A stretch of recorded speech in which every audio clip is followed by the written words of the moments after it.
Can you tell us your name and your position at UCL? Sure. So I'm Rachel Rosen. I'm a lecturer in childhood, and I'm based in the Department of Social Science at UCL Institute of Education.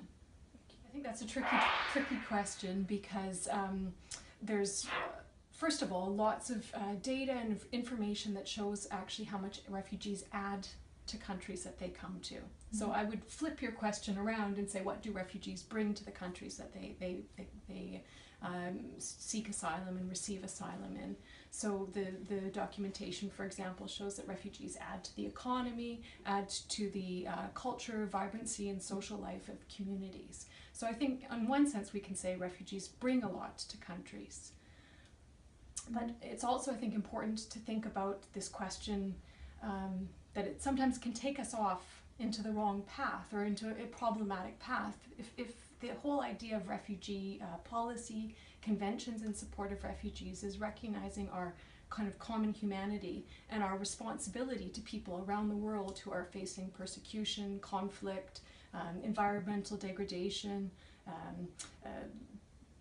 the taking of their lands, for example, if these are things that are affecting people and forcing them to migrate or forcing them to seek asylum, I think the question really should be, what responsibility do we have towards people, and how can we share our common humanity and hospitality? I mean, again, based on what I was saying before, is I think that actually this, if you look at the statistics, refugees actually enhance the economy. They bring more jobs, they create more jobs. Often refugees are also forced into jobs that many local people wouldn't take. So again, it's not a question of taking jobs. But I think you're right that there's a common discourse which is very xenophobic, racist, and anti-migrant, which suggests that the problem is the migrants.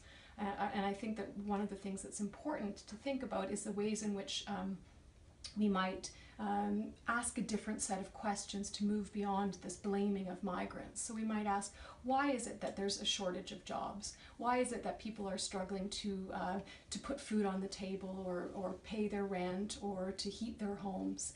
And if we ask these kinds of questions, I think we can see that it's not that migrants or refugees are causing these problems, but it has to do much more with things like the inequitable distribution of wealth. So the fact that 1% of the population of the world owns more than 50% of the world's wealth.